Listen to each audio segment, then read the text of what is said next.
1ஆம் அதிகாரம் 12ஆம் வசனத்தை மையப்படுத்தி இந்த நாள்ல கர்த்தருடைய வார்த்தையை நாம் கேட்க இருக்கிறோம். சோதனை என்ற தலைப்புல கர்த்தருடைய வார்த்தையை நாம் கேட்க இருக்கிறோம்.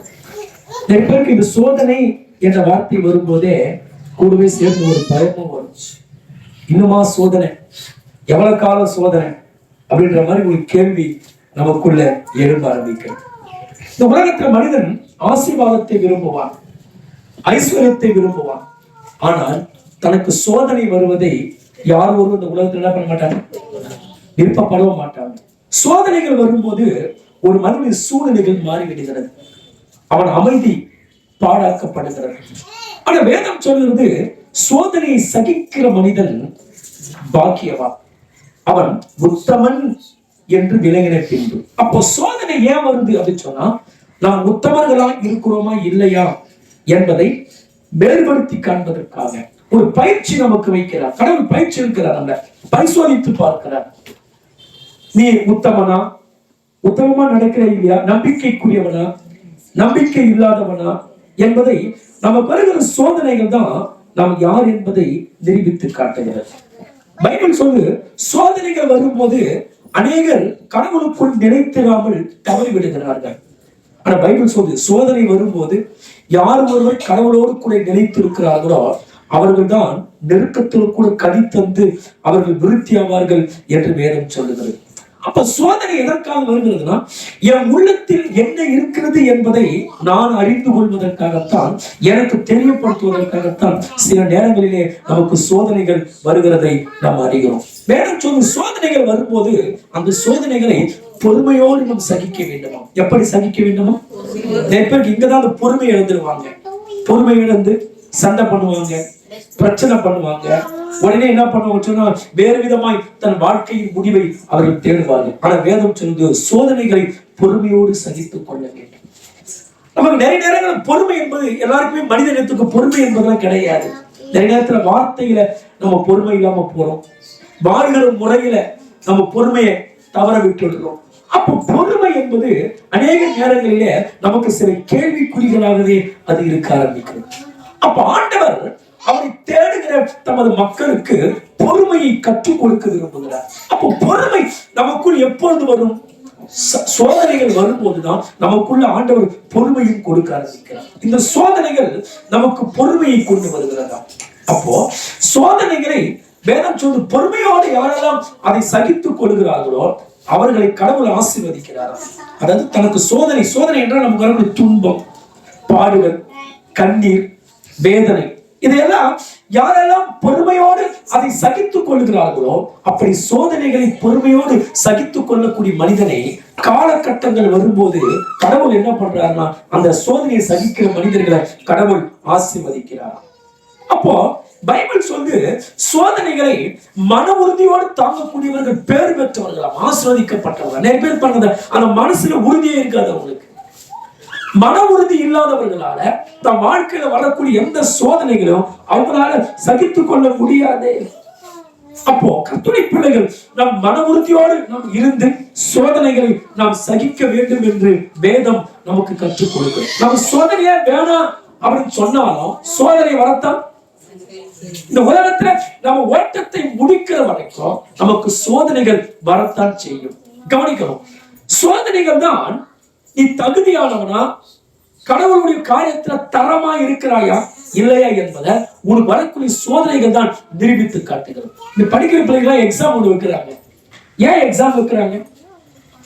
அவன் படிப்புல எப்படி இருக்கிறான், அவன் நன்றாக படிக்கிறானா, படிப்புல முதிர்ச்சி அடைந்து இருக்கிறானா, இல்ல படிப்புல தேடுகிறானா இல்லையா என்பதை கண்டுபிடிப்பதற்காகத்தான் ஒரு தேர்வை, ஒரு பரீட்சையை முன்வைக்கிறாங்க.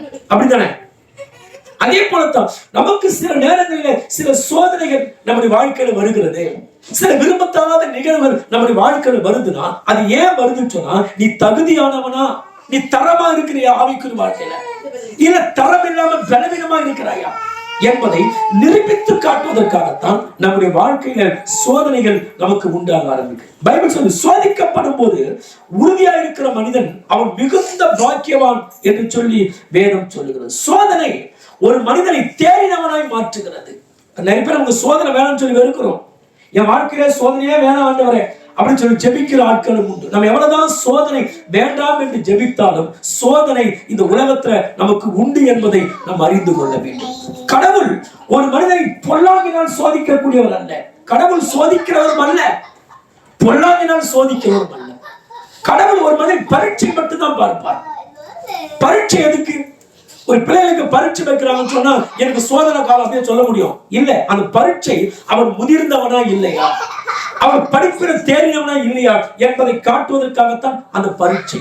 அப்போ கடவுள் நம்மை சோதிக்கிறவர் அல்ல, கடவுள் நமக்கு பரீட்சை வைத்து பார்க்கிறார் நம்ம எப்படி இருக்கிறோம். அப்ப பைபிள் சொல்லு சோதனை ஒரு மனிதனை தேறினவனாய் மாற்றுகிறதா. எப்படி மாற்றுதா? எப்படி மாற்றுதா? அப்ப சோதனை ஒன்று நம்ம வாழ்க்கையில வரல சொன்னா நம்ம ஆவிக்குரிய வாழ்க்கையில தேறினவர்களாய் மாறவே முடியாது. அப்ப கடவுளுடைய நோக்கம் என்ன? தம்மை தேடுகிற ஒவ்வொரு மக்களையும் தேறினவர்களாய் மனப்பக்குவம் உள்ளவர்களாய் மாற்ற வேண்டும் என்பதுதான் கடவுளுடைய நோக்கமா இருக்கிறது. அப்ப கர்த்தருடைய பிள்ளைங்க நம்ம வாழ்க்கையில சோதனைகள் வரும்போது அந்த சோதனைகளை நம்ம என்ன பண்ண சொன்னா அதை பொறுமையோடு கூட நாம் சகித்துக் கொள்ள வேண்டும். அப்படி சகித்துக் கொள்கிறவர்கள் அவர்கள் ஆசீர்வதிக்கப்பட்டவர்கள் என்று வேதம் சொல்ல. அவங்க பாக்கியவான்களா? யார் அவங்க? அது எபிரேய பதத்துல போய் பார்க்கும்போது பாக்கியவான்கள் என்ற வார்த்தைக்கு ஆசீர்வதிக்கப்பட்டவர்கள் என்று சொல்லப்பட்டிருக்கு. இந்த உலகத்துல எதை மனிதன் ஆசீர்வாதமா நினைக்கிறான்? பணம். மனுஷனுக்கு தெரிஞ்சதுல எதுதான்? பணம் மட்டும்தான் ஆசீர்வாதம் நினைக்கிறான் மனிதன். பணம், பொருள், ஆஸ்தி, ஐஸ்வர்யம், சுகபோகமான வாழ்க்கை, வசதி வாய்ப்புகள், இதைதான் மனிதன் ஆசீர்வாதமாக கருதுகிறான். இது ஆசீர்வாதம் தான், ஆனால் இது அழிந்து போகக்கூடிய ஆசீர்வாதம். இன்னைக்கு என் கையில இருக்கும், நாளைக்கு இன்னொரு கைக்கு போகும். என் கையில நிறைவா இருக்கும், இதே நிறைவா இருக்கிற நான் காலப்போக்கில் குறைவுள்ளவனாய் நான் மாறுவேன். அப்போ இந்த உலகத்திற்குரிய ஆசீர்வாதம் எல்லாம் ஒரு நாள் அழிந்து விடும், அது குறைந்து விடும், அது எனக்கு பிரச்சனைகளை கொண்டு வரும், பாடுகளை கொண்டு வரும். ஆனால் ஆசீர்வாதம் என்பது பணம் மற்றும் ஆசீர்வாதம். கடவுளுடைய பாதுகாப்பு மிகப்பெரிய ஆசீர்வாதம். யாக்கோபு 22 ராஜாக்களுக்குரிய ஆசீர்வாதத்தை பெற்றுதான் அவன் திரும்பி வருகிறான். தாய்மாமா வீட்டுக்கு போறான், 20 வருஷம் கடுமையா உழைக்கிறான். ஆனா வரும்போது போகும்போது ஒரு கோலம் தடிமாய் போகிறான். அவன் கொண்டு போன எல்லாத்தையும் எதிரிகள் பிடித்து விட்டார்கள். போகும்போது வெறும் கோலும் தடிமாய் போகிறான். ஆனால் அவன் 20 ஆண்டுகள் கடுமையாக உழைக்கிறான். அவன் வெளியூர்ல இருந்து திரும்பி தன் சொந்த ஊருக்கு வரும்போது 2 ராஜாக்களுக்கு என்ன ஆசீர்வாதம் இருக்குமோ அந்த ஆசீர்வாதத்தோடு கூட ஆண்டவர் என்ன பண்ணார்னா யாக்கோபை கர்த்தர் ஆசீர்வதித்தார். இவ்வளவு ஆசீர்வாதம் மிக்கவன் ஆசீர்வாதத்தை ஒரு மேன்மையா அவன் நினைக்கல. அவன் பாதுகாப்புக்காக கடவுளத்துல அழுகுறான். ஆண்டவர் இவ்வளவு ஆசீர்வாதம் இருக்குது, ஆனா இப்ப எனக்கு உயிருக்கு ஆபத்து இருக்குது. ஒரு பக்கம் சொத்து சுகமெல்லாம் இருக்குது, ஆனா அத நான் அனுபவிக்க நான் இருப்பேன்னா தெரியலையே. ஏன்னா என்னுடைய சகோதரன் என்னை கொன்று போடும்படியாக அவன் வந்து கொண்டிருக்கிறான். அதனால இந்த பணம் என் உயிரை காப்பாத்தாது, நீங்க தான் என்னை காப்பாற்றணும் ஆண்டவரை சொல்லி அவன் ஆண்டவருடைய பாதத்துல விழுந்து இரவெல்லாம் அவன் ஜெபிக்கிறான். எந்த யாக்கோபு தன் சகோதரனை கொன்றுவிட வேண்டும் என்று கங்கணம் கட்டி கொண்டு வந்தாலோ அதே யாக்கோபு அவனை ஓடி வந்து கட்டி பிடித்து அவனை முத்தமிட்டு கொண்டான். அப்ப இந்த உலகத்துல ஒரு மனிதனுக்கு எது மிகப்பெரிய ஆசீர்வாதம்? பணம் அல்ல, ஆஸ்தி அல்ல, கடவுளுடைய பாதுகாப்பு தான் ஒரு மனிதனுக்கு மிகப்பெரிய ஆசீர்வாதம். அதே போல ஆவிக்குரிய வாழ்க்கை ஆசீர்வாதம் என்பது என்ன? நீங்க கடவுளோடு கூட வாழ்ந்துகிட்டு இருக்கிற பாருங்க.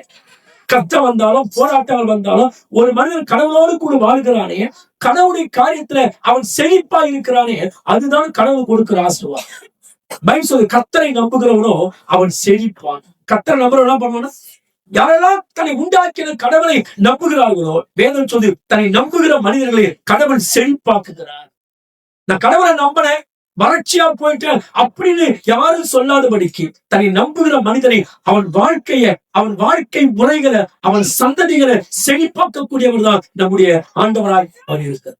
அப்போ நம் கர்த்தரை நம்புவோம். நம்ம பண காரியத்துல மாத்திரமல்ல ஆவிக்குரிய வாழ்க்கையில கூட நாம் செழிப்பாக இருக்க வேண்டும். இந்த கடவுளை நம்புறேன், ஆனா ஆவிக்குரிய வாழ்க்கையில நான் வறட்சியா இருக்கிறேன்னு சொன்னா அந்த நம்பிக்கையில பிரச்சனை இருக்கு. அப்ப கர்த்தரை நம்புகிறவன் பொருளாதாரத்துல மட்டும் அவன் ஆசீர்வாதமாய் செழிப்பா இருக்கக்கூடாது, ஆவிக்குரிய விஷயங்களிலும் அவன் செழிப்பாக இருக்க. யோபுக்கு பாருங்க ஏகப்பட்ட சோதனைகள், ஆனாலும் அந்த சோதனையில யோபு எப்படி இருக்கிறனா மன உறுதியாக இருக்கிறார். அப்ப கர்த்தருடைய பிள்ளைங்க நமக்கு சோதனைகள் வரும்போது நாம் மன உறுதியோடு இருக்கணும். சோதனைகள் வரும்போதுதான் நீங்கள் முதிர்ச்சியானவர்களா, ஆவிக்குரிய வாழ்க்கையில பக்குவப்பட்டவங்களா இல்ல முதிர்ச்சி இல்லாதவங்கன்றத சோதனைகள் தான் உங்களுக்கு நிரூபித்து காட்டு. அப்ப நம்முடைய பிள்ளைங்க எப்படி முதிர்ச்சி உள்ளவங்களா இருக்கணும்னு நினைக்கிறோம். என் பிள்ளைங்க பலசாலிகளா இருக்குன்னு சொல்லி எப்படி நம்ம நினைப்போம். என் பிள்ளைங்க பலந்தவரா இருக்குன்னு சொல்லி எப்படி பெற்றோர்கள் நினைப்போமோ, அதே போலத்தான் கடவுளும் என்னை ஆராதிக்கிற பிள்ளைகள் பலனா இருக்க வேண்டும், முதிர்ச்சி உள்ளவங்களா இருக்கணும்னு சொல்லி ஆனா நினைப்பேன். அப்போ சோதனைகள் வரும்போதுதான் நான் முதிர்ச்சி உள்ளவனா இல்ல முதிர்ச்சியில குறைந்தவனா என்பதை எனக்கு காட்டுகிறது. சோதனைகள் வரும்போதுதான் நான் பக்குவப்பட்டு இருக்கிறேனா இந்த விசுவாசத்துல பக்குவப்படாம இருக்கிறேனா, நான் கடவுளை சார்ந்து நிக்கிறேனா இல்ல கடவுளை சார்ந்து கொள்ளாமல் இருக்கிறேனா என்பதை சோதனைகள் தான் நமக்கு காட்டுகிறது. ஒரு மனிதனுக்கு சோதனைகள் வரும்போதுதான் கடவுள் யார், மனுஷன் யார், உலகம் எப்படிப்பட்டது, கடவுள் எப்படிப்பட்டது அந்த புரிதலே அப்பதான் ஒரு மனிதனுக்கு வரும். அப்பதான் ஒரு மனிதனுக்கு அப்போ சோதனைகள் வராவிட்டால் நீ கடவுள் யார் என்பதை உன்னால் புரிந்து கொள்ளவே முடியாது. அப்போ சோதனைகள், கஷ்டங்கள், பாடுகள் நம்ம வாழ்க்கையில் வரும்போதுதான் மனிதனுக்கும் கடவுளுக்கும் இருக்கிற வித்தியாசத்தை நம்ம மனிதன் யாரு, கடவுள் யார், மனுஷனுடைய அன்பு எப்படிப்பட்டது, கடவுளுடைய அன்பு எப்படிப்பட்டது, மனுஷன் எப்படி கூட இருப்பான், கடவுள் எப்படி கூட இருப்பார் என்பதை ஒரு சோதனை கஷ்டங்கள் வரும்போதுதான் கடவுளை நம்மால் புரிந்து கொள்ளுது. அப்போ சோதனைகள் கடவுள் யார், அவர் என்ன செய்வார், எப்படிப்பட்டவர் என்கிற அந்த புரிதலை எனக்கு கொடுக்கிறதுனால ஒருவரும் சோதனைகளை நீங்கள் அலட்சியப்படுத்தாதீங்க. சோதனைகள் நன்மைக்கென்று ஏற்றுக்கொண்டு சோதனை வரும்போதுதான் மனிதனுடைய மனசுக்குரிய மாற்றங்கள் உருவாகாது. ஒரு மனுஷன் தானா மாற முடியாது. அவன் வரக்கூடிய பாடுகள், கஷ்டங்கள் தான் அந்த மனுஷனுடைய வாழ்க்கையில ஒரு மாற்றத்தை கொண்டு வருகிறது. எத்தனை பேர் கவனிக்கிறீங்க? எத்தனை பேர் கவனிக்கிறீங்க? அப்போ சோதனைகள் என் குல ரீதியாக எனக்குள்ள ஒரு தாழ்மையை கொடுக்கிறது, எனக்குள் பணிவை கொடுக்கிறது, எனக்குள்ள நல்ல குணங்களை அது கொடுக்கிறது. அப்ப கர்த்தருடைய பிள்ளைகள் சோதனைகள் இப்பேற்பட்ட நன்மைகளை எனக்குள் உண்டாக்குகிறதுனால சோதனைகள் வரும்போது நாம் சோர்ந்து போய்விடக் கூடாது. சோதனை மூலமா தான் ஒருத்தருடைய சகிப்புத்தன்மை தெரிய வருது. அவங்க எவ்வளவு சகிக்கக்கூடியவங்க, அவங்களால சகிக்க முடியுதா இல்லையா என்பதை எப்ப தெரிஞ்சுக்க முடியும், ஒரு சோதனை வரும்போதுதான் தெரிஞ்சுக்க முடியும். எப்போதுமே நிரூபித்து காட்டப்படாத எந்த விசுவாசமும் எந்த சகிப்புத்தன்மையும் அது போலியா. ஒரு பிள்ளை நல்லா படிக்கிறவனா இல்லையா எப்படி அவன் நிரூபிச்சு காட்ட முடியும்? எக்ஸாம் வச்சாதான் நிரூபிச்சு காட்ட முடியும். ஒருத்தன் வேலைக்கு போறான், நல்ல வேலைக்காரர் என்பதை அவங்க டெஸ்ட் வைக்கும் போதுதான் அதை நிரூபிச்சு காட்ட முடியும். அதே போலதான் நிரூபிச்சு காட்டினாதான் அவன் நல்ல வேலைக்காரன். நிரூபித்து காட்டாமலே தான் ஒரு நல்ல வேலைக்காரன் என்று எப்படி சொல்ல முடியும்? அதே போல உன் விசுவாசம் நிரூபித்து காட்ட உனக்கு சோதனைகள், கஷ்டங்கள் வரும்போது அப்படி விசுவாசமா இருக்கிற அப்ப சகித்துக் கொள்கிறாயே, அப்பேற்பட்ட சகிப்பு நிரூபித்து காட்டுகிற தன்மைதான் நீ கர்த்தருக்குள் விசுவாசமாய் இருக்கிறாய் என்பதை அறிந்து கொள்ள முடியும். அப்ப கர்த்தருடைய பிள்ளைங்க சோதனைகள் வரும்போது அந்த சோதனைகள் நமக்கு தோல்வியை உண்டாக்கல்ல, உன்னை வலிமையாய் மாற்றுவதற்காக, உன்னை விசுவாசம் உள்ளவனாய் மாற்றத்தான் என்பதை நாம் என்ன பண்ண சொன்னால் நாம் புரிந்து கொள்ள. அப்போ சோதனை வழியாக கடந்து வந்த எந்த மனிதனையும் கர்த்தர் ஏற்ற காலத்துல என்ன பண்ணுவாரு, ஆசீர்வதிப்பார். ஆனா சோதனை வழியாக கடந்து வராத எந்த ஒரு மனிதனையும் கர்த்தரால் ஆஸ்வதிக்கப்பட முடியாது. பைபிள்ல ஆஸ்வதிக்கப்பட்ட ஒவ்வொருத்தரும் பல கஷ்டங்கள் வழியாக கடந்து வந்தோம். அம்மா கூட சொன்னாங்க, இவ்வளவு கஷ்டத்தை நான் பட்டேன். அந்த கஷ்டங்கள் வழியாக கடந்து வரக்கூடிய மனிதனை கர்த்தர் ஆஸ்வதிக்க விடவே மாட்டேன், ஆசீர்வதிப்பார். யோசேப்பு பல கஷ்டங்கள் வழியாக கடந்து போன மனிதன், அவனை கர்த்தர் பிற்காலத்தில் உயர்த்தினார். தாவீது குடும்பத்தாரால் புறக்கணிப்பு, சொந்த ஜனங்களால் புறக்கணிப்பு, நிந்தனையான பெயர்கள். ஆனா இதுக்கு மத்தியில போன தாவீதைத்தான் ஆண்டவர் வர வர ஆசீர்வாதமாய் தாவீதை மாற்றினார். அப்போ சோதிக்கப்பட்ட மனிதனை நிச்சயமாய் கடவுள் ஆசீர்வதி. ஆனால் எந்த மனிதன் சோதனையை விரும்பவில்லையோ, எந்த மனிதன் சோதிக்கப்படுவதற்கு இடம் கொடுக்கவில்லையோ அந்த மனிதனை கர்த்தரால் ஆஸ்வதிக்க முடியாது. சோதனையை தோல்வி காண்கிற மனிதனை கடவுளால் ஆஸ்வதிக்க முடியாது. சோதிக்கப்பட்ட மனிதனைத்தான் ஆண்டவரை விலை மதிப்புள்ளவனாய் கர்த்தர் மாற்றுவார். ஒரு பொன் எடுத்துக்கொள்ள, ஒரு பொன் பிரகாசமா இருக்க வேண்டுமானால் தத்தான் என்ன பண்ணும், அந்த பொண்ணு எடுத்து என்ன பண்ணும் சொல்லுங்க. ஒரு தங்கம் பிரகாசிக்க வேண்டுமானால் அந்த தட்டான் அந்த பொண்ணை எடுத்து அந்த நெருப்புல போட்டா தான் அதுக்கு கரிபெல்லாம் நீங்கும், அழுக்கெல்லாம் நீங்கி அது பிரகாசிக்க ஆரம்பிக்கும். அப்படி பிரகாசிக்கும் போதுதான் அவங்க விலையே கூடுதலா மாறுது. அது கருப்பா இருக்கிற வரைக்கும் விலை மதிப்பு கிடையாது. அதே போலதான் நெருப்பு என்பது நம்ம கருக்குரிய சோதனை கிடையாது. அப்ப சோதனை வழியாக கடந்து போனாதான் ஒரு மனிதன் விலை மதிப்புள்ளவனாய் மாற முடியும். சோதனை வழியாக கடந்து போகாத எந்த மனிதனும் விலை மதிப்புள்ளவனாக, மேன்மை உள்ளவனாக, பிரகாசம் உள்ளவனாய் மாற முடியாது. அப்ப நமக்கு சில நேரத்துல சோதனை வருது, ஏன் கடவுள் பார்த்துக்கிட்டு இருக்காரு அப்படின்னு சொன்னா, சோதனைகள் உன்னை அழிக்க அல்ல, சோதனைகள் நம்மை கொல்ல அல்ல, சோதனைகள் நம்மை விலை மதிப்புள்ளவர்களாய் மாற்றுவதற்காக. சோதிக்கப்பட்ட பின் ஒரு மனிதன் விலை மதிப்புள்ளவனாய் மாறுகிறான். சோதனை யாரெல்லாம் ஜெயிக்கிறாங்களோ அப்பேற்பட்டவங்க தான் ஆண்டவர் தம்முடைய சேவைக்கென்று அவங்களை பயன்படுத்த ஆரம்பிக்கிறார். நல்ல கவனிக்கலாம். வேதத்துல கிதியோன் என்கிற ஒரு மனிதன் இருந்தார். யுத்தத்துக்கு போறாங்க, எதிரிகள் திரளான கூட்டம், வெட்டுக்கிளிகள் போல திரளா வராங்க. ஆனா இவர்களும் ஒரு சில கூட்டம் போனாங்க. ஆனா ஆண்டவர் யாரை கொண்டு யுத்தம் செய்ய வேண்டும் என்று ஒரு பயிற்சி வைக்கிறார். என்ன ஒரு சோதனை வச்சார். எல்லாரும் குளத்தண்டையில போய் எல்லாரும் தண்ணி குடிக்கணும்னு சொன்னார். எல்லாரும் குளத்தண்டைக்கு போனாங்க. அப்படி போனவங்க என்ன பண்ண சொல்ல, எல்லாரும் கவுந்து நாய் தண்ணி குடிக்க வனமாக நக்கி தண்ணியை குடிச்சாங்க. அவங்க எதிரிகள் மீது கவனமே இல்லாமல் போய்விட்டு. ஆனால் மற்ற 300 பேர் மட்டும் என்ன பண்ணுங்கன்னா, அவங்க முழங்கால் ஊன்றி தண்ணீரை அண்டி தன் வாய்க்கு வைத்து, எதிரிகள் ஒருவன் இந்த வேலை வந்துருவானா, எந்த பக்கம் எதிரிகள் வருவான் என்று சொல்லி தண்ணீரும் குடிக்கிறார்கள். அதே நேரத்துல எதிரிகள் மீதும் கவனமா இருக்கிறாங்க. அப்போ இப்படி எதிரிகளை குறித்தும் தன்னை குறித்தும் கவனமா இருந்தார்களே, அவங்களை கொண்டுதான் ஆண்டு யுத்தத்திற்கு கொண்டு போய் வெற்றி. எப்பவுமே ஆவிக்குரிய வாழ்க்கையில கவனம் இல்லாத ஒரு மனுஷனை கர்த்தர் ஊழியர்களை பயன்படுத்தவே மாட்டார். சொல்ல புரியுதா? உங்கள் மீது உங்களுக்கு ஒரு கவனம் இருக்கணும். அது மாதிரி உங்களை சுற்றி எதிரிகள் இருப்பாங்களா, எதிரிகளை குறித்து நீங்கள் கவனமா இருக்கவே. அப்படிப்பட்டவனை தான் ஆண்டவர் ஊழியத்துல பயன்படுத்துவார். தன்னை குறித்து ஒருத்தருக்கு கவனமே இல்லை அப்படின்னு சொல்லும் போது அந்த மனிதனை கடவுளால் பயன்படுத்தவே முடியாது.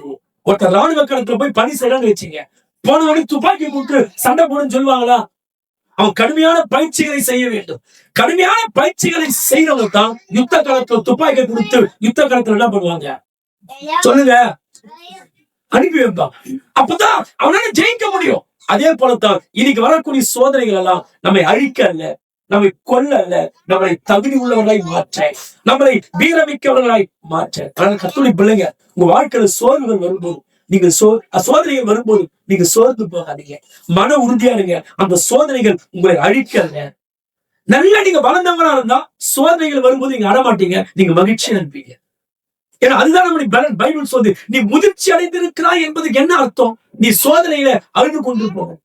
சோதனை வரும்போது நான் ஜெபிக்க மாட்டேன், நான் இனிமேல் சர்ச்சைக்கு போக மாட்டேன் அப்படின்னு சொல்றிய, அது வரல முதிர்ச்சி. சோதனையில நீ சந்தோஷமாய் கடவுளை தேடுகிற பாருங்க, அதுதான் நீ முதிர்ச்சி அடைஞ்சிருக்கிற. நீ கடவுளை நம்புற என்பதற்கு அதுதான் அடையாளம். அதான் பைபிள் சொல்லுது, கர்த்தருக்குள் மகிழ்ச்சியா இருப்பதே நம்முடைய பலன். கர்த்தருக்குள் மகிழ்ச்சியா இருப்பது. நிறைய பேருக்கு சக்திமான் பேர் தான் வச்சிருப்பாங்க. சக்திவேல், சக்தி அப்படின்னு நிறைய பேர் பேர் வச்சிருக்காங்க. ஆனா சோதனை வந்தா பாருங்க, அவங்க சக்தியால் எதிர்கொள்ளவே மாட்டாங்க. அப்ப யார் சக்தி உள்ளவன்? சோதனைகளை அன்றாட வாழ்க்கையில ஜெயித்து காட்டுகிறானே, அவன் தான் இந்த உலகத்துல சக்தி உள்ளவன். கர்த்தரை பிள்ளைங்க, நம்ம உண்மையான கிறிஸ்தவ வாழ்க்கைய கடவுள் சில நேரத்துல பரீட்சித்து பார்ப்பார். நம்ம விசுவாசம் எப்படி இருக்கிறது, நம்முடைய நம்பிக்கை எப்படி இருக்கிறது, நம்முடைய ஞானத்தை நம்ம எப்படி தப்பா. பைபிள்ல யூதாஸ் தன்னுடைய ஞானத்தை தப்பாக பயன்படுத்தினான். லூசிபர் தேவதூதன் தன் ஞானத்தை தவறாக பயன்படுத்தினான். அப்ப கர்த்தர் நம்ம சோதிச்சு, உன் ஞானத்தை எப்படி பயன்படுத்துற, உன் வாழ்க்கையை எப்படி நீ பயன்படுத்துற, நீ கடவுளோடு கூட எப்படி பயந்து இருக்கிற. நமக்கு இருக்கிற ஒவ்வொன்றும் நம்ம சோதித்து பார்க்கிற ஒரு சோதனைகளாக காணப்படும். சோதனை வந்த பின்புதான் ஒரு மனிதனுக்கு உலக வாழ்க்கை குறித்தோம், கிறிஸ்தவ வாழ்க்கை குறித்தோம், ஆவிக்குரிய வாழ்க்கை குறித்தோம், மனிதனை குறித்தோம், தெய்வத்தை குறித்தோம் ஒரு புரிதல் ஒரு மனிதனுக்கு உண்டாகிறது. அந்த சோதனை வராத வரைக்கும் ஒருத்தர் புரிஞ்சுக்கவே எல்லாருமே ஒண்ணு நினைச்சுக்கிட்டு இருப்போம். ஆனா சோதனை கஷ்டம் வரும்போதுதான் நீ யாரு நான் யாருன்னு தெரிய வருது. கடவுள் யாரு மனுஷன் யாருன்னு தெரிய வருது. யார் நல்லவன் யாரு கெட்டவன், யார் நம்பி கழுத்து இருக்கிறவன், யாரு நம்பனா கைவிட மாட்டாங்கன்றத எப்ப தெரிஞ்சுக்கிறோம்? அந்த சோதனை வரும்போதுதான் தெரிஞ்சுக்கிறோம். சரி, ஒரு நல்ல கப்பல் ஓட்டி எப்ப ஒரு மனுஷன் நல்ல கப்பல் மாலுமிய எப்ப அவன் நல்ல ஒரு மாலுமின்னு சொல்ல முடியும்? ஒரு மாலுமி வெகு தூரமாய் கப்பலை ஓட்டி செல்லுங்க. வெகு தூரமாய் கப்பலை ஓட்டி செல்லும் போது எத்தனை நேரங்கள் காற்றடிக்கிறது, மழை வருகிறது, கப்பல் அப்படியே அலை மோதி கீழே சரியக்கூடிய அளவுக்கு சூழ்நிலைகள் வருகிறது. ஆனா இத்தனை சூழ்நிலைகளையும் சமாளித்துக் கொண்டு கடல்ல தன் கப்பல் சார்ந்து விடாதபடி, பயணிகளுக்கு எந்த ஆபத்து வந்து விடாதபடிக்கு சரியாய் கரையை கொண்டு போய் சேர்க்கிறானே, அவனை தானே சொல்லுவாங்க. சொல்லுங்க, அவனை தானே சொல்லுவாங்க. ஆனா இதே பாதி தொடர்ந்து கொண்டு போய் நிறுத்திட்டு, ஐயோ எனக்கு பயமா இருக்குன்னு சொல்லி விட்டுட்டு ஓடிக்கிறானே, அவனை நல்ல மாலுமி என்று சொல்ல மாட்டான். அப்ப அதே போல நீ நல்ல விசுவாசி என்பதை எப்போது அறிந்து கொள்ள முடியும்? நீ வைராக்கியம் உள்ளவன் என்பதை எப்போது அறிந்து கொள்ள முடியும்? நீ ஆவிக்குரியவன், முதிர்ச்சி அடைந்தவன் என்பதை எப்போது அறிந்து கொள்ள முடியும்? உனக்கு வரக்கூடிய சோதனையில தான் நீ நல்ல விசுவாசியா, தரமான விசுவாசியா, இல்ல தரம் இல்லாத விசுவாசியா, உனக்கு வரக்கூடிய சோதனைகள் கஷ்டத்தில் தான் தெரிந்து கொள்ள முடியும். கவனிங்க, கர்த்தர் எல்லா வழிகளும் நம்மை பரிசோதித்து பார்க்கிறார். சில நேரங்களில் நமக்கு நல்ல செல்வத்தை கர்த்தர் கொடுப்பார். பைபிள் சொல்லி ஐஸ்வர்யத்தை சம்பாதிக்கிற பலனை அவர் தான் ஒவ்வொரு மனுஷனுக்கும் கொடுக்கிறார். அவருடைய பலன் இல்லாம நம்ம ஐஸ்வர்யத்தை சம்பாதிக்க சொல்லுங்க. அப்போ ஐஸ்வர்யத்தை யார் கொடுப்பதுனா அதை சம்பாதிக்கிற பலனை எனக்கு நான் சம்பாதிக்கிறேன், சம்பாதிக்கக்கூடிய பலன் அவருடைய. நான் உழைக்கிறேன், உழைப்பின் பலன் அவருடைய. நான் பணத்தை வாங்குகிறேன், ஆனா இதுக்கான பலன் மூலாதாரத்தை அவர் தான் நமக்கு கொடுக்கிறார். பைபிள் சொல்லுது. அப்போ நம்ம இருக்கிற எல்லா இடத்திலும் கடவுள் நம்மை பரிசோதித்து பார்க்கிறார். நம்முடைய செல்வம், நமக்கு என்ன செல்வம் இருக்குன்னு சொன்னா அந்த செல்வத்தின் வழியாக நீங்க எப்படி இருப்பீங்கன்னு கடவுள் பரிசோதிச்சு பாருங்க. நிறைய பேர் பாருங்க, பணம் இல்லாத வரைக்கும் நல்லா இருப்பாங்க, ஆனா பணம் வரும்போது மனிதன் மாறி விடுகிறார். அவன் குணங்கள் மாறி விடுகிறது, அவன் சுபாவம் மாறி விடுகிறது. அதே நம்முடைய திறமைகள் வழியாக நம்மை கர்த்தர் பரிசோதிச்சுப்பார். நிறைய பேருக்கு நல்ல திறமை இருக்கும், அந்த திறமையை பாருங்க உலகத்துக்கே பயன்படுத்திட்டு இருக்கோம். கடவுளுக்கு இந்த திறமையை கொடுக்க மாட்டோம். நான் சொல்றேன், உங்களுக்கு கர்த்தர் திறமையை கொடுத்தாரா அந்த திறமையை நீங்க கடவுளுக்காக பயன்படுத்துங்க. எதுக்காக பயன்படுத்துங்க? சில நேரத்துல நம்முடைய கடவுள் அறிவை கொடுத்திருக்கிறார். அந்த அறிவை நம்ம எப்படி பயன்படுத்துறோம் அதை கடவுள் பரிசோதிச்சுப்பாங்க. நிறைய பேர் பார்த்த அறிவை உலகத்துக்காக மட்டும்தான் பயன்படுத்தும், கடவுளுக்காக எந்த வழியிலும் அந்த அறிவை பயன்படுத்த. நிறைய பேர் நல்ல வருமானம் இருக்கும், அந்த வருமானத்தை பாருங்க தனக்கும் உலகத்துக்கும் மட்டுமே பயன்படுத்துவாங்க. நல்ல வியாபாரம் இருக்கும், அந்த வியாபாரத்தை ஏமாத்தி என்ன பண்ணுவோம் சொன்னா பணத்தை தேடுவார்கள். அப்போ நம்ம நடத்தி வரக்கூடிய குடும்பம் எல்லா வழியாக நம்ம கொடுக்கிற வேலைகள், வருமானங்கள், செல்வம், உன் அறிவு, உன் திறமை எல்லாவற்றிலும் நீ எப்படி இருக்கிறதான் கடவுள் பரிசோதிச்சு பார்க்கிறார். சரிங்களா? அப்போ நம்ம பெற்றுக்கொண்ட எல்லா சாக்கியமும் நீ யாரா இருக்கிறாய், இந்த சாக்கியத்துல எப்படிப்பட்டவனாய், உண்மையா இருக்கிறாயா, உண்மை அற்றவனா இருக்கிறாய், இதுக்கும் மத்தியில கடவுளுக்கு நீ மகிமை செலுத்துகிறாயா இல்லை என்பதை சோதித்து பார்ப்பதுதான் அந்த சோதனையுடைய நோக்கமா இருக்கிறது. அப்ப கர்த்தருடைய பிள்ளைங்க, எப்பேற்பட்ட சோதனைகள் வந்தாலும் நாம் சரியாய் கடவுளை பின்பற்ற வேண்டும். சரியா பண்ணுங்க. நமக்கு கிடைக்கிற நேரத்தை கூட கடவுள் சோதிச்சு பார்க்கிறார். நிறைய பேருக்கு பாருங்க நல்ல நேரம் கிடைக்கும், ஆனா எல்லா நேரத்தையும் பாருங்க அவங்க கடவுள் பாதத்தை செலவு பண்ணாம தேவையில்லாம கட்டுக்கதைகளை பேசி தேவையில்லாத கஷ்டத்தை நேர இடத்துல நேரங்களை செலவழிச்சு எல்லா நேரத்தையும் வீணா செலவு பண்ணும். அப்ப கடவுள் சோதிக்கிற உங்களுக்கு நேரம் கொடுக்கிற அந்த நேரத்தை நீ எப்படி இருக்கிற பார்க்கலாம், அந்த நேரத்தை நீ எதுக்காக செலவு பண்ற பார்க்கலாம்னு சொல்லி கடவுள் நம்முடைய நேரங்களிலே நம்மளை சோதித்து பார்க்கிறார் என்பதை புரிந்து கொள்ள வேண்டும். சில நேரத்துல தனி ஒருவரா சோதிக்கப்பட்டு கொண்டிருக்கும். தாவீது குடும்பத்துல பிறந்த தனி ஒருவரை சோதிக்கப்பட்டார். தாவீது சோதிக்கப்படும் போது குடும்பத்துல மற்றவங்க நல்லா இருக்கிறாங்க, ஆனா சில நேரத்துல குடும்பத்துக்கு ஒரு சோதனை வரும். யோபு குடும்பத்துல பாருங்க, குடும்பத்துக்கே சோதனை வந்துச்சு. யாருக்கு சோதனை வந்துச்சு? குடும்பத்துக்கே சோதனை வந்துச்சு. ஸ்தோத்திரிக்கிறோம். ஆனால் அந்த சோதனையில கூட அவர் நம்பிக்கை தளர விடாமல் அதை ஜெயித்தார். அப்போ சோதனைகளை நாம ஜெயிக்கணுமே தவிர சோதனைகள் நம்ம ஜெயிக்க கூடாது. கஷ்டங்களை நாம் ஜெயிக்கணுமே தவிர கஷ்டங்கள் நம்ம ஜெயிக்க கூடாது. சோதனை சக்தியானதா, நான் சக்தி உள்ளவனா என்பதை சோதனைகள் வரும்போது நிரூபிச்சு காட்டும். சொல்ல புரியுதா? பைபிள்ல பவுலுக்கு நிறைய கஷ்டங்கள் வந்துச்சு. என்ன மாதிரி கஷ்டம் அவர் சொல்றாரு பாருங்க. நான் ஸ்தோத்திரிக்கிறோம், துன்பத்தில் இருந்தேன், பசியா இருந்தேன், பட்டினியா இருந்தேன், தாகமா இருந்தேன், கசையடிகள், கல்லடிகள், அப்புறம் தடி அடிகள், சொந்த ஜனமெல்லாம் என்னை பகைத்தார்கள், தூக்கம் இல்லை, கப்பல் சேதத்தில் இருந்தேன், அவமானம், துன்பம், இத்தனை பாடுகளுக்கு மத்தியிலும் அவர் சொல்றாரு கர்த்தருடைய அன்பை விட்டு என்னை பிரிப்பவன். அப்போ சோதனைக்கு சக்தி இருந்ததா, பவுலுக்கு சக்தி இருந்ததா சொல்லுங்க. அப்போ ஒரு கர்த்தருடைய பிள்ளைக்கு விரோதமாய் சோதனைகள் போராடும் போது சோதனை தன் சக்தியை இழந்து போக வேண்டும். நீங்கள் சக்தி உள்ளவர்களாய் அவைகளை மேற்கொள்ள வேண்டும். அப்போ இந்த அடிப்படையில பார்க்கும்போது பவுல் ஒரு சக்தி உள்ள மனிதன், ஆனா சோதனைக்கோ பவுலை மேற்கொள்ளக்கூடிய அளவுக்கு சக்தி இல்லை. நீங்க சொல்லணும், சோதனையை எனக்கு உன்னால மேற்கொள்ள முடியாது, உன்னை விட சக்தியை எனக்குள் கடவுள் கொடுத்திருக்கிறார் என்று சொல்லுகிற அளவுக்கு நாம் சக்தி உள்ளவர்களாய் நாம் மாற வேண்டும். சக்தி உள்ளவர்களா சொல்லுங்க. சோதனை என்பது நமக்கு கல்வி கற்றுக் கொடுக்கிற ஒரு இடம். எதுங்க? சோதனை என்பது ஒரு கல்வி சாலை, ஒரு பாடசாலை போன்றது. அந்த சோதனை வழியாகத்தான் உனக்கு எப்படி வாழ வேண்டும் என்ற பாடங்களை கடவுள் கற்றுக் கொடுக்கிறார். எப்படி கடவுளை தேடணும், எப்படி இருக்கணும், எந்த நேரத்தில் எப்படி வாழணும் என்ற ஒரு பாடசாலையை சோதனை வழியாகத்தான் ஆண்டவர் நமக்கு கற்றுக் கொடுக்கிறார். எது வழியா கற்றுக் கொடுக்கிறார் சொல்லுங்க. ஒரு மலை எந்த அளவுக்கு உயரமா இருக்குதோ அந்த அளவுக்கு என்ன அடிக்கும்? காத்தடிக்கும். நான் சொல்ல புரியுங்களா? ஒரு மலை எந்த அளவுக்கு உயரமாக இருக்கிறதோ அந்த அளவுக்கு அந்த மலை மீது காற்று அதிகமாக வீசும். அதே நம்ம ஆவிக்கு வாழ்க்கை எந்த அளவுக்கு வளருமோ, எந்த அளவுக்கு நம்ம ஆசீர்வாதமா இருக்கிறோமோ, எந்த அளவுக்கு கடவுளை நெருங்குகிறோமோ அந்த அளவுக்கு சோதனை என்ற காற்று வீசும். ஆனாலும் சோதனை என்னை ஜெயிக்க கூடாது. சோதனைகளை ஜெயிக்கக்கூடிய அளவுக்கு நாம் சக்தி உள்ளவர்களாய் நாம் இருக்க வேண்டும். நாம் சக்தி உள்ளவர்களா சொல்லுங்க. அப்ப சாத்தான் சோதிக்கும் போது பாவத்தை முன்வைத்து சோதிக்கிறான். சரிங்களா? பாவ இச்சைகளை கொண்டு வந்து என்னை சோதிக்கிறான். ஆனால் கடவுள் நம்மை பாவ இச்சைகளை கொண்டு வந்து சோதிக்க நம்மை பரீட்சித்து பார்க்கிறார். சாத்தான சோதனைக்கும் கடவுளுடைய சோதனைக்கு என்ன வித்தியாசம்? கடவுள் நம்மளை பரீட்சை வச்சு பார்க்க நீ எப்படி இருக்கிறன்னு தெரிஞ்சுக்கலாம்னு சொல்லி. ஆனா சாத்தான் நம்மை சோதித்து பார்க்கிறான். அவன் கொடுக்கிற சோதனை பாவத்துக்குள்ளாக நம்மை சோதிக்கிறான். இந்த சோதனையில யாரால ஜெயிச்சாங்க, யாரால தோத்து போனாங்க? ஒரு 3 காரணத்தை மட்டும் வேகமா நான் முடிச்சேன். முதல்ல சோதனைகள்ல யார் ஜெயிச்சாங்கன்னு சொல்லும்போது யோசேப்பு சோதனைகளிலே ஜெயிக்க ஆரம்பித்தார். என்ன பண்ணாரு? யோசேப்புக்கு சோதனை எப்படி வந்தது? ஒரு பெண் வழியாக சோதனை வந்தது. ஒரு பெண் வழியாக சொல்லுங்க. எது வழியா சோதனை வந்துச்சு? பைபிள் சொல்லி சோதரிக்கிறோம். மாம்ச இச்சையினாலே சோதரிக்கிறோம். சோதிக்கப்பட்டான் யோசேப்பு. நான் ஒரு 10 நிமிஷத்துக்குள்ள முடிக்கிறீங்களா? யோசேப்பு எது வழியா சோதனை வந்துச்சு சொல்லுங்க. எது வழியாக? ஆமா, ஒரு பெண்ணின் வழியாக சோதனை வந்தது. அதாவது திருமணமான ஒரு பெண் திருமணமாகாத ஒரு வாலிப பையனுடைய சரீரத்தின் மீது அவள் ஆசைப்படுகிறாள். எதிர் மீது? எதிர் மீது? நல்லா கவனிக்கணும். கத்தோலிக்க பிள்ளைகள் சொல்றேன், எப்பவுமே ஆண்டுடைய பிள்ளைகளுக்கு மற்றவங்க சரீரத்தின் மீது நமக்கு ஆசை வரக்கூடாது.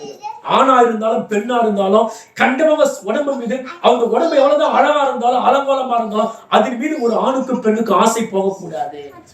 அது மாதிரி ஒரு இச்சை என்ற சோதனையை பிசாசு கொண்டு வருவாங்க. நிறைய பேருக்கு பாருங்க, தன்னை சார்ந்த தனக்கு சொந்தமான சரீரத்தின் மீது ஆசை போவாது. அவங்களுக்கு தனக்கு சொந்தம் அல்லாத மற்றவங்க சரீரத்தின் மீது தான் அவங்க ஆசைப்படுவாங்க. அது பேரு தான் சாத்தான் கொண்டு வர சோதனை. அந்த சோதனையில யோசேப்பு ஜெயிக்க ஆரம்பித்தான். இயேசுக்கு ஒரு சோதனை வந்தது. சாத்தான் மலை மேல கொண்டு போய் நிக்க வச்சு, இதெல்லாம் உனக்கு கொடுத்துறேன், நீ பாக்குறதெல்லாம் நான் உனக்கு கொடுத்துறேன், என்னை சாஷ்டமா விழுந்து என்னை பணிந்து கொள் என்று சொன்னார். உடனே இயேசு வேத வசனத்தினாலே அதை ஜெயித்தார். வேத வசனத்துல என்ன பண்ணாரு? 3வது நல்ல கவனிக்கணும், இவங்க சோதனைகளை ஜெயித்தார்கள். இப்ப சோதனையில யாரெல்லாம் தோத்து போனாங்கன்னு சொன்னா, ஃபர்ஸ்ட் ஏவாள் சோதனையை தோத்து போனாள். எதுல தோத்து போனா? ஒரு கனியை காமிச்சு, இந்த கனியை புசித்தால் நீ தேவதூதனை போல இருப்பாய் என்று சொல்லி பெருமைகளை உண்டாக்குறாங்க. கவனிக்க, எப்பவுமே பெருமை பேச்சு பிசாசால் உண்டாகும். நிறைய பெருமைக்கு என்ன பேசிப்பாங்க. அப்ப பெருமை என்பது பிசாசால் கொண்டு வரப்படுவது. எப்போதெல்லாம் பெருமையா பேசுகிறோமோ அப்போதெல்லாம் பிசாசு ஒரு மனிதனை ஆக்கிரமிக்கிறான் என்பதை நாம் தெரிந்து கொள்ள வேண்டும். அப்போ யாவால் அந்த பிசாசுடைய சோதனையிலே அவன் ஸ்தோத்திரிக்கிறோம் தோற்று போனார். அடுத்து தாவீதுக்கு ஒரு சோதனை வந்தது. யோசேப்புக்கு வந்த சோதனையில யோசேப்பு ஜெயித்து விட்டான். ஆனால் தாவீதுக்கு வந்த சோதனையில தாவீதுக்கும் அதே மாதிரி பெண் வழியாக ஒரு சோதனை வருகிறது. ஆனால் தாவீது அந்த சோதனையிலே அவன் விழுந்து போகிறான். அப்போ யோசேப்பு பாவத்தை ஜெயித்தான், இயேசு கிறிஸ்து பாவத்தை ஜெயித்தார். ஆனால் யாவாலும் ஸ்தோத்திரிக்கிறோம் தாவீதும் பாவத்துல என்ன பண்ணாங்க? சோதனையில விழுந்து போயிடுச்சு. கடைசியா ஒண்ணு மாதம் சொல்லி முடிச்சிடறேன். ஏன்னா எனக்கு பிரசங்கக்கூடிய அளவுக்கு இங்க சூழ்நிலைகள் சரியில்லை. எனக்கு நல்லா பிரசங்கிக்கணும் இல்லை நேரம் எடுத்துன்னு சொல்லுது. ஆனா எனக்கு பிரசங்கக்கூடிய அளவுக்கு சூழ்நிலை சரியில்லை. அதனால அது வேகமா முடித்து நல்ல கவனிக்கும். சரி, இந்த சோதனையை எப்படிங்க ஜெயிக்கிறது? எல்லாருக்கும் சோதனை உண்டு. ஆனால் சோதனைகளை எப்படி ஜெயிப்பது? ஃபர்ஸ்ட் நல்லா கவனிங்க. ஆண்டவர் வழியை கற்றுக் கொடுக்கிறார். நீங்க விழித்திருந்து சோதனைக்கு உட்படாதபடிக்கு விழித்திருந்து ஜெபம் பண்ணுங்க. எவ்வளவு நேரமா? 1 மணி நேரமாவது விழித்திருந்து ஜெபம் பண்ணுங்க. இந்த உலகத்துல சோதனைகளை நீங்க ஜெயிக்க வேண்டுமானால் வேற எந்த வழியிலும் உங்களால ஜெயிக்க முடியாது. ஜெபத்தின் மாந்திரிகத்தின் வழியாகவோ இல்ல பணத்தை அநாகரிகமா வேற எங்காச்சும் செலவு பண்ணியோ நீங்க சோதனையிலிருந்து வெற்றி காண முடியாது. ஜெபத்தின் மூலமாய் மட்டும்தான் சோதனைகளை உங்களால ஜெயிக்க முடியும். இயேசு சொன்ன விழித்திருந்து ஜெபம் பண்ணுங்க. அப்படின்னா என்ன? கவனமா இருந்து ஜெபம் பண்ணு. உன்னை சுத்தி என்ன மாதிரி பிரச்சனை இருக்குது கவனமா இரு. என்ன மாதிரியான போராட்டத்தில் இருக்கிற கவனம். அப்ப ஜெபிக்கிறதுல கர்த்தருடைய பிள்ளைகள் நாம் கவனமா இருக்க வேண்டும். அப்ப ஜெபிக்கும் போது எப்படிங்க சோதனை ஜெயிக்க முடியும்? ஏன்னா ஜெபத்தின் வழியாகத்தான் கர்த்தர் தெய்வீக பலத்தை கொடுக்கிறார். ஒரு சோதனை ஜெயிக்கிறது சாத்தான் நமக்கு கொண்டு வருகிற சோதனையை நாம் ஜெயிப்பதற்கு கர்த்தர் எந்த வழியா நமக்கு பலன் கொடுக்கிறார்? ஜெபத்தின் வழியாக பலன் கொடுக்கிறார். சரிங்களா? அப்போ நாம் ஜெபிக்கும் போதெல்லாம் தெய்வீக பலனை எனக்குள் நான் பெற்றுக் கொள்ளுகிறேன். அப்ப இந்த தெய்வீக பலனை வச்சுதான் கண்ணுக்கு தெரியாத ஆவிகள் என்னை சோதிக்கும் போது அது என்னால ஜெயிக்க முடியும். இல்லைன்னா ஜெயிக்க. அப்ப ஜெபிக்காத மனிதனால குடும்பத்துல சாத்தான ஜெயிக்கவே. ஜெபிக்காத குடும்பத்துல பிரச்சனைகள் அதிகரிச்சுக்கிட்டே இருக்கும். ஜெபிக்காத குடும்பத்துல மன உளைச்சல் ஏற்படும். ஜெபிக்காத மனுஷனுடைய வாழ்க்கையில மன நிறைவு இருக்காது. ஜெபிக்காத மனுஷனுடைய எண்ணங்கள் மாறாது. அப்ப ஜெபிக்கும் போதுதான் ஒரு வாழ்க்கையில ஒரு அமைதி அங்கே உண்டாக ஆரம்பிக்கும். அப்போ நமக்கு வருகிற சோதனைகளை நாம் எப்படி ஜெயிப்பது? வேதம் சொல்வது ஜெபத்தினாலே அதை ஜெயிக்க வேண்டும். அப்ப ஜெபிக்கும் போதுதான் தேவன் எனக்கு அவருடைய பலத்தை எனக்கு கொடுக்கிறார். அந்த பலத்தை வச்சுதான் நான் சோதனைகளை சத்துருவை நான் ஜெயிக்க ஆரம்பிக்கிறேன். அந்த நேரம் சொல்லுவாங்க, நான் தெரியல, ஜெபிக்க ஆரம்பிச்சாலே தூக்கம் வருது. ஏன் தூக்கம் வருது? நீ ஜெபம் பண்ணிட்டா உங்களுக்கு பலன் வந்துடும். பலன் வந்துட்டா குடும்பத்தில் இருக்கிற பிசாசை நீ ஜெயிச்சிருவேன். அப்படி ஜெயித்து விட கூடாது என்பதற்காகத்தான் நீ ஜெபிக்கும் போதெல்லாம் உன்னை தூங்க வைத்துக் கொண்டிருக்கிறார். நல்லா தூங்க பாட்டு பாடுறான், ஆராரீரோ ஆராரீரோ. நல்லா தூங்கமானே, முட்டி போட்டாலே தூக்கம் வந்துடுது. என்ன காரணம்? நீ ஜெபித்தால் எங்கே பலன் அடைந்து விடுவாயோ, சோதனைகளை ஜெயித்து விடுவாயோ என்பதற்காகத்தான் உன்னை ஜெபிக்காமலே சாத்தான் கவனமாய் உன்னை பார்த்துக் கொண்டிருக்கிறார். அப்போ சோதனை ஜெயிப்பதற்கு இந்த உலகத்துல வேற ஏதாவது வழி உண்டா? வேற வழியே இல்லை. ஜெபம் ஒன்றுதான் வழி. ஆனால் உங்க வாழ்க்கையில சோதனை நீங்க ஜெயிக்கணும்னு சொன்னா, தொழில் ரீதியா, குடும்ப ரீதியா வரக்கூடிய சோதனைகளை நீங்கள் ஜெயிக்க வேண்டுமானால் நீங்கள் ஜெபிப்பீர்கள். ஜெபிக்கும் போது ஜெபத்தின் வாயிலாக தேவன் தமது பலத்தை உங்களுக்குள் கொடுப்பார். அந்த பலன் வரும்போதுதான் நீங்க ஜெயிக்கக்கூடிய துணிச்சல் உங்களுக்கு ஏற்படாது. சொல்ல புரியுதா? நிறைய பேருக்கு ஜெபிக்க ஆரம்பிச்சாலே ஏதோ ஒரு தடை, ஜெபிக்க ஆரம்பிச்சாலே ஒரு விதமான சோர்வினால அவங்க ஜெபிக்காம போயிடுறாங்க. அப்ப கர்த்தருடைய பிள்ளைகள் ஸ்தோத்திரிக்கிறோம். நாம் ஜெபிக்கிறதிலே நாம் கவனம் உள்ளவர்களாய் நாம் இருக்க வேண்டும். சோதனையை ஜெயிக்க வேண்டுமா கண்டிப்பா என்ன பண்ணணும் சொல்லுங்க? தெய்வீக பலன் இல்லாமல் சோதனை என்ன பண்ண முடியாது? சொல்லுங்க. ஜெயிக்கவே முடியாது. இரண்டாவது, சோதனை ஜெயிப்பதற்கு என்ன சொன்னா வேத வசனம் நமக்குள் வேண்டும். என்ன வேணும் சொல்லுங்க? என்ன வேணும்? முதல்ல என்ன வேணும் சோதனை ஜெயிக்க? ஜெபம் இல்லாதனால எதுவும் ஜெயிக்க முடியாது. சோதனைகள் ஜெயிக்க முடியாது. ஜெபத்துல குறைபட்டால் சாத்தான் ஜெயிக்கிறதுல அவன் பலப்பட்டுடும். ஆனா நல்ல ஜெபம் பண்ணுங்க. ஒரு மணி நேரமாவது உங்க ஜெப வாழ்க்கை, எவ்வளவுதான் பிஸியான சூழ்நிலை நீங்க இருந்தாலும் ஒரு மணி நேரமாவது ஒரு நாளைக்கு உங்கள் ஜெப வாழ்க்கை இல்லைன்னா உங்களுக்கு வருகிற சோதனைகளை உங்களால ஜெயிக்க முடியாது. சாத்தான் உங்களை ஜெயித்து விடுவான். நீங்கள் சாத்தானுக்கு முன்பாக சோதனையை தோற்று போய்விடுவீர்கள். நல்ல ஜெபிக்கிற அனுபவம் உங்களுக்கு வேணும். இரண்டாவது, வேத வசனம் உங்களுக்கு வேணும். இயேசு எப்படி சோதனைகளை ஜெயித்தார்? சாத்தானை எப்படி ஜெயித்தார்? வேத வசனத்தை கொண்டுதான் சத்துருவை அவர் ஜெயித்தார். வேத வசனம் உங்கள் இதயத்தில் இருக்க வேண்டும். வேத வசனம் உங்கள் நாவில் இருக்க வேண்டும். அதுல வந்து நிறைய இடத்துல இந்த பைபிள் ஸ்டடி வைக்கிறோம். இதெல்லாம் பங்கெடுக்கும் போது வேத அறிவு உங்களுக்குள் வளரும். அப்ப கர்த்தருடைய பிள்ளைங்க வேத வசனங்களை நாம் அறிக்கையிட வேண்டும். வெறும் ஜெபம் பிசாசு ஜெயிக்க உதவாது. வேத வசனத்தை இயேசு எப்படி ஜெயிச்சார்? மனிதன் அப்பத்தினால மாத்திரம் அல்ல, தேவனுடைய வாயிலிருந்து புறப்படுகிற ஒவ்வொரு வார்த்தையினால் பிழைப்பான் என்று எழுதியிருக்கிறதே. வசனத்தை சொல்லி சோதனை ஜெயிச்சார். அப்ப வசனம் உங்கள் உதடுகளில் இருக்க வேண்டும். வசனம் உங்கள் ஹார்ட்டுக்குள்ள இருக்கணும். அப்பதான் சோதனைகளை உங்களால ஜெயிக்க முடியும். மூணாவது முக்கியமான விஷயம், சோதிக்கப்படுகிற இடங்களுக்கு போக கூடாது. உதாரணம் சொல்றேன். ஒருத்தர் குடிப்பழக்கத்தை அடிமைப்படுகிறான்னு வச்சுக்கீங்க. குடிப்பழக்கத்துக்கு மீண்டு வரணும்னு நினைக்கிற ஒரு மனுஷன் தன்னை போலவே ஒரு குடிகாரன் கூட நீ பழக ஆரம்பிச்சா என்ன ஆயிடும்? அப்போ உன்னை சோதிக்கிற அந்த நண்பரோடு அந்த இடத்துக்கு நீ போக கூடாது. என்ன பண்ண கூடாது சொல்லுங்க? நிறைய பேர் பாவத்தை விட்டு நினைப்பாங்க. அப்ப பாவத்தை விட்டு நினைக்கிற உன்னை சோதிக்கிற இடத்துக்கு ஏன் நீ போற? உன்னை சோதிக்கிற மனுஷனோட கூட நீ ஏன் போற? அப்ப உன்னால நீ பலன் அடையல. ஒரு பாவத்தை ஜெயிக்கிற அளவுக்கு உனக்கு வலிமை இல்லாதபடினால நீ கொஞ்ச கால வலிமை அடைகிற வரைக்கும் உன்னை சோதிக்கிற இடங்களுக்கு நீ போக கூடாது. நான் சொல்ல எத்தனை பேர் புரியுது தெரியுமா? ஒருத்தர் இச்சையில பலவீனமானவனா, மாம்ச இச்சையில ஒருத்தர் பலவீனமா இருக்கிறானா, அப்ப அது மாதிரி காரியத்தை நீ பார்க்காம இரு. நிறைய பேர் எனக்கு பாவம் செய்வோம் பயமா இருக்குன்னு சொல்லி நிறைய பேர் அதே பார்த்துட்டு இருப்பாங்க. இப்போ ஒரு வாலிபன் உதாரணத்துக்கு போறேன், எங்க பாவம் செய்யாம வாழணும்னு நினைக்கிறான். அப்ப பாவம் செய்யாம வாழ வேணுமா அவன் என்ன பண்ணணும்? கூடுமான அளவுக்கு கண்ட காரியத்தை சொல்லுங்க, கண்ட காரியத்தை பார்க்க கூடாது. நிறைய பேர் போன் வச்சு அதான் பார்ப்பாங்க, டிவியில படம் போட்டு அதான் பார்ப்பாங்க. அப்ப பைபிள் சொல்லு, ஒரு மனிதன் சோதனையை ஜெயிக்க வேண்டுமானால் ஒன்று ஜெபம், அவசியம். இரண்டாவது வேத வசனம் வேணும். மூன்றாவது உன்னை சோதிக்கக்கூடிய இடங்களுக்கு நீ போகக்கூடாது. உன்னை பலவீனப்படுத்த ஆளோடு கூட நீ சேரக்கூடாது. அப்படி நீ சேர்ந்து விட்டால் சாத்தான் கொண்டு வர சோதனையை உங்களால என்ன பண்ண முடியாது. எத்தனை பேர் நீங்க கதிரை அழுவாங்க, நான் பாவத்தை விட்டுன்னு நினைக்கிறேன், ஆனா பாவம் விட என்னால முடியல. அதுக்கு ஒரு வழி பைபிள் கற்றுக் கொடுக்குது. உன்னை யாரெல்லாம் நீ சோதிக்கிறார்களோ அந்த இடத்துக்கு நீ போகாத. உன்னை யாரெல்லாம் பலவீனப்படுத்துறாங்களோ அந்த மனுஷனுக்குள்ள நீ சேராமல் எது வரைக்கும் நீ பலன் அடைந்து அதே எல்லையில நின்று அதை ஜெயிக்கிற வரைக்கும் நீ உன்னுடைய காரியத்துல விலகிதான் இருக்க வேண்டும். துன்மார்க்கனை விட்டு விலகிதான் இருக்கணும். அப்படி இருந்தா தான் ஜெயிக்க முடியும், இல்லைன்னா ஜெயிக்க. இது எதுவுமே செய்யாம நான் என் பலத்துல ஜெயிச்சுன்னு சொல்லி போனா நீ விழுந்து போய் விடுவாய். அப்ப கர்த்தர் இந்த வழியாகத்தான் நமக்கு ஞானத்தை கொடுப்பார். ஆனா அடிக்கடி சொல்லுவார், துன்மார்க்கனுக்கு அதிகமான எது வரைக்கும் ஒரு துன்மார்க்கன் மத்தியில் நின்று பாவத்தை ஜெயிக்கிற வரைக்கும் நான் துன்மார்க்கனுக்கு விலகி இருப்பது நல்லது.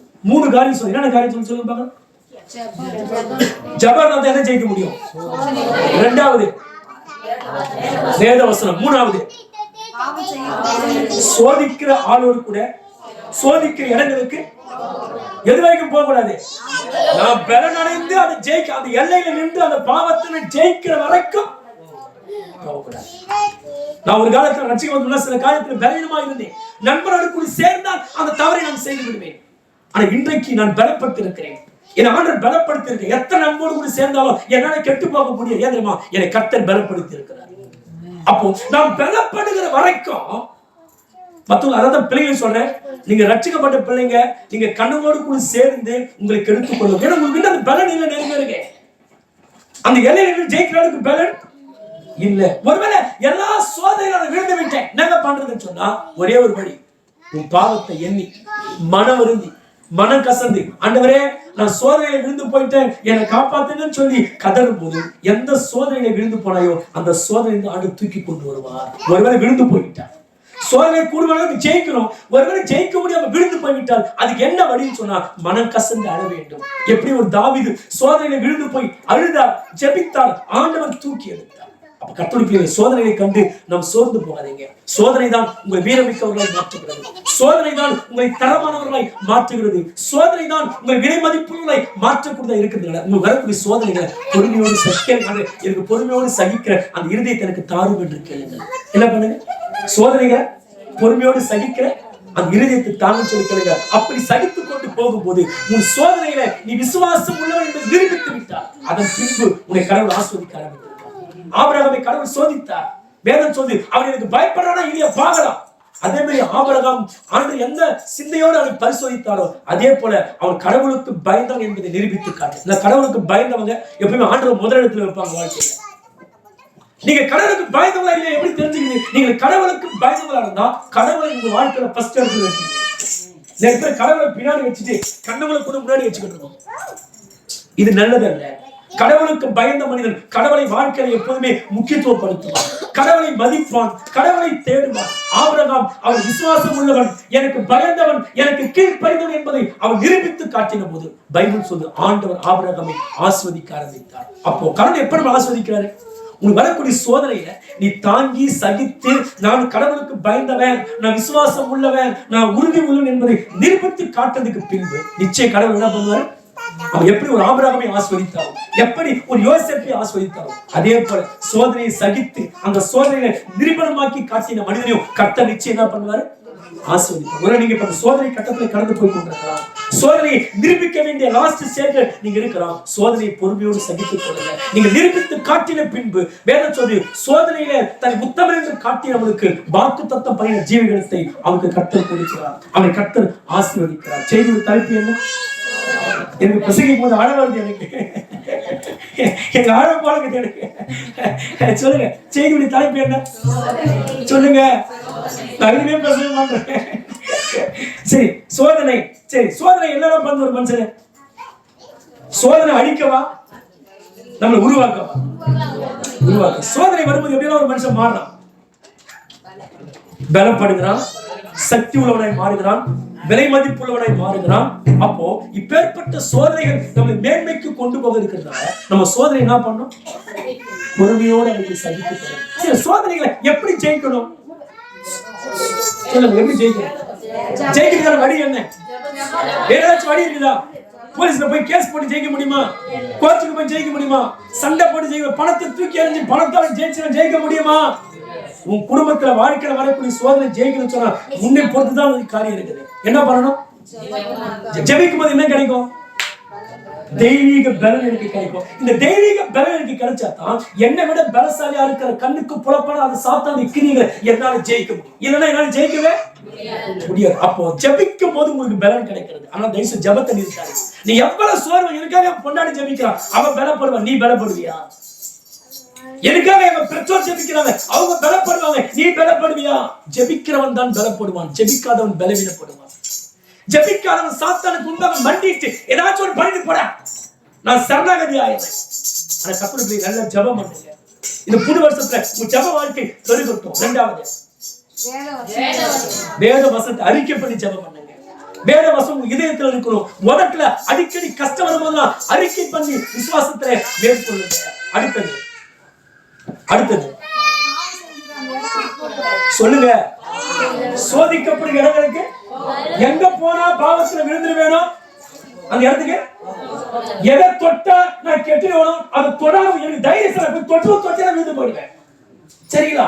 அப்ப சில நேரங்கள்ல உங்களை சோதிக்கிற சில இடங்கள் இருக்குமானால் உங்களை பலவீனப்படுத்தக்கூடிய, நீங்க விட்டு நினைக்கிறீங்க, ஆனா இருதயத்தை பலவீனப்படுத்தக்கூடிய சில ஆட்கள், சில சம்பவங்கள் இருக்குமானால் அந்த இடத்தை விட்டு நீ தூரமாக வலிமை அடைகிற வரைக்கும், அதன் பிறகு நீ யாரோடு போனாலும் அது உன்னால மேற்கொள்ள முடியும். இல்லைன்னா நீ விழுந்து போயிடுவேன்.